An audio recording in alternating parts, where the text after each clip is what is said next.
Hello and welcome.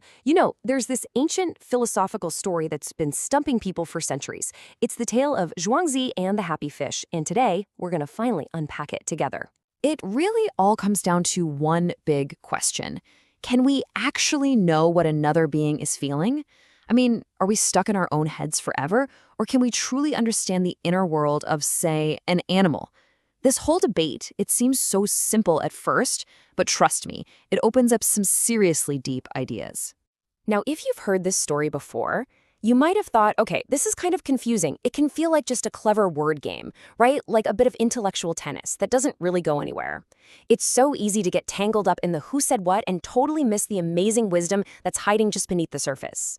But that's exactly why we're here. We're going to untangle it for you. And by the time we're done, you won't see this as some confusing riddle anymore. Instead, you'll get it. You'll see it as this beautiful illustration of a totally different way to think about what knowledge is, what joy is, and how we connect with the world. All right, so here's our game plan. First, we'll go right to the scene of the action, the debate on the bridge.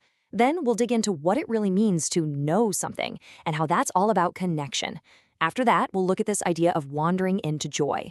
And finally, we'll bring it all home and see what this tells us about words, friendship, and, well, us. Okay, so let's start with the story.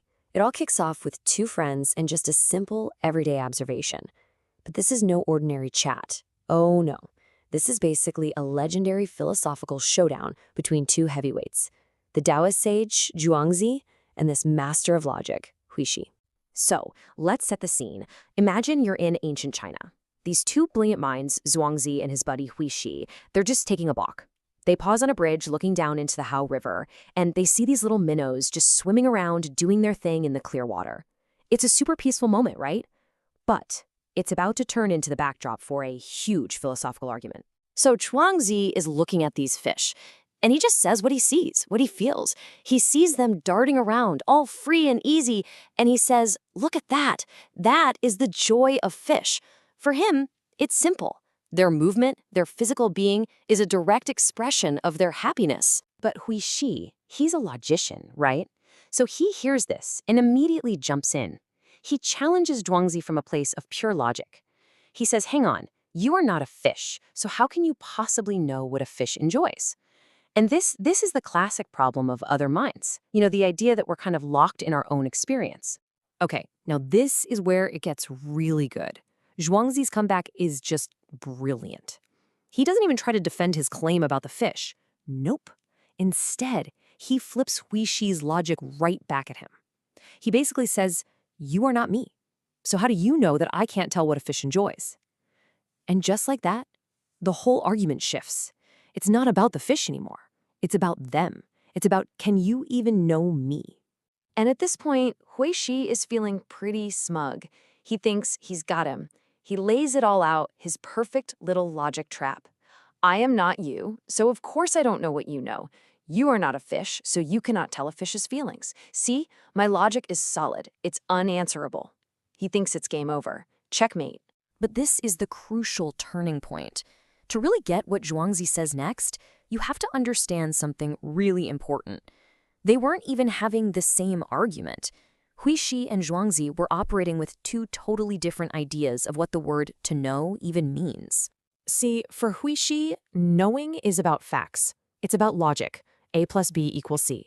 But for Zhuangzi, this idea of knowing, in Chinese it's ji, it's so much more than that. It's not about memorizing facts or data. It's a feeling, a connection. It's a participatory thing where you know something by actually being part of the situation.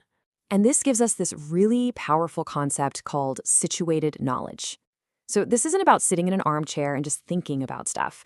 No, this is knowledge that you can only get by being in a specific place, at a specific time, engaging with the world. It's knowledge that comes from doing, from being there. So if we apply that to our story, Zhuangzi's knowing isn't just happening inside his brain.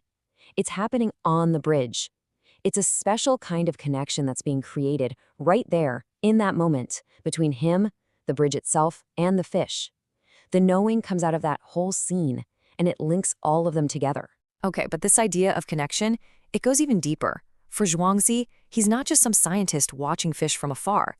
He feels like he's actually participating with them, sharing in the same kind of existence.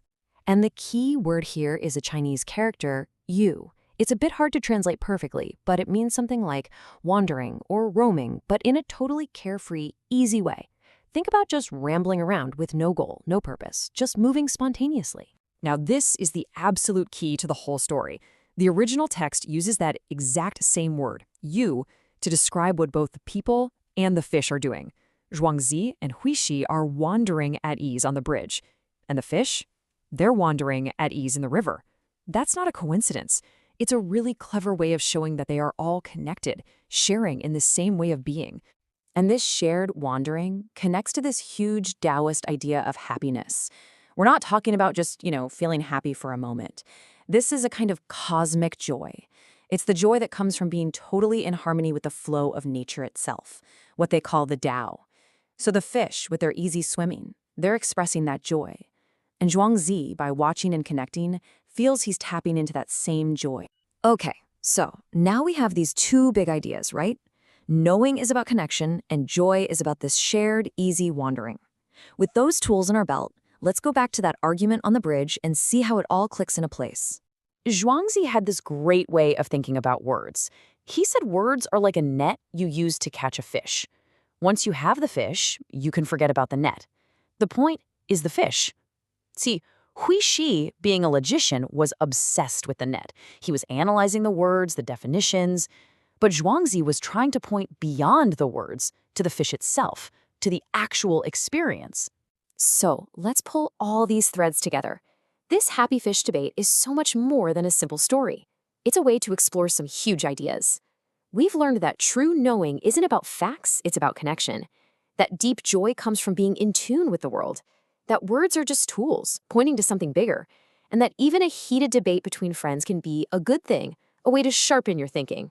So, of course, this leads to the one question everybody asks. Okay, but who won the debate?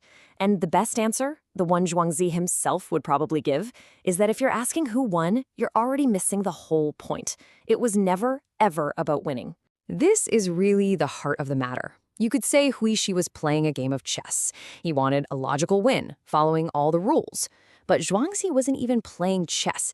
He was trying to get his friend to look up from the board and see this whole other world of experience and connection that exists outside the strict rules of logic. So when Hui Shi asked, "How do you know?" Zhuangzi's true answer was basically, "I know it from right here, on this bridge, from this shared, wandering moment we're all having together, you, me, and the fish." And that really leaves us with something to think about, doesn't it? This ancient story, it isn't just some dusty old tale. It's a challenge for us, right here, right now.